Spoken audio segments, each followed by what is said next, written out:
दार करते हैं आपको महाराष्ट्र से आती खबर से, जहां हिंदुओं के लिए हलाल नहीं बल्कि झटका सर्टिफाइड मटन का पोर्टल शुरू करने वाले मंत्री नीतीश राणे पर उन्हीं की सरकार में डिप्टी सीएम अजीत पवार ने सवाल उठा दिया है।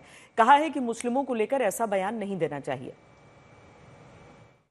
जेव्हा सर्टिफिकेशन आणलं जातं, हलालच्या माध्यमातून तुम्ही हलालच विकत घ्यायचं असं जेव्हा आग्रह धरला जातो, जबरदस्ती केली जाते, दबाव टाकला जातो, तेव्हा कोणी असे प्रश्न विचारले नाहीत।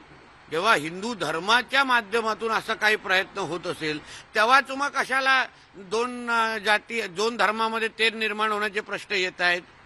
मग वर्षानुवर्ष हलालच्या नावाने हलाल जिहाद केला जातोय, हलालच विकत घ्या असा आग्रह धरला जातोय, तेव्हा कोण असे प्रश्न विचारण्याची हिम्मत करत नाही। मी त्याबद्दल आत्ताच बोलत असताना काय सांगितलं की मी दोन्ही बाजूच्या सन्माननीय सदस्यांनी कुठल्याही वक्तव्यामुळे कायदा सुव्यवस्था अडचणीत येणार नाही ह्याबद्दलची काळजी घेतली पाहिजे।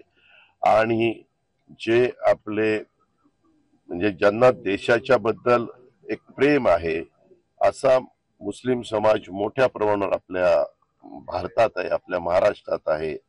आणि त्याच्यामुळं इतिहास आपण जर वाचला, इतिहासात अनेक मोठ्या मोठ्या लोकांनी जी काही पुस्तकं लिहिली आहे, इतिहासाचं संशोधन केलेलं आहे, इतिहासाची माहिती मिळवलेली आहे, खोलवर जाऊन मिळवलेली आहे, त्या सगळ्यात आहे ना छत्रपती शिवाजी महाराजांनी त्यांच्याबरोबर जे काही लोक होते त्याच्यामध्ये मुस्लिम लोक देखील होते।